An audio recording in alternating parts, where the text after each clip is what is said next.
And it's our job as a country to provide for our people.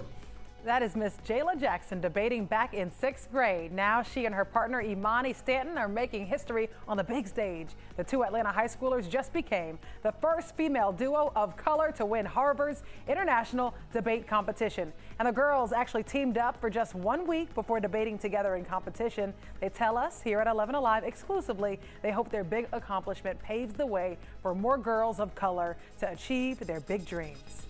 The bar has been raised, and that's a good thing for people and for girls of color all around the world. So for me, it's a catalyst to go harder. For me, it's the catalyst for the next door that I walk into to create a space where we can combine this scholarship and this culture to have more Black girls dominating these academic spaces.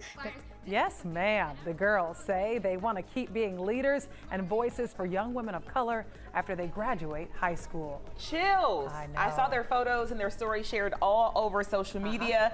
Their little boss pose back to back, like, we did that. That's what I'm talking Congrats, about. ladies, you sure did. All right. Can you imagine being their significant other in the future? You get into an argument, you're losing that argument. Exactly. Don't even try it. Have a great day, everybody.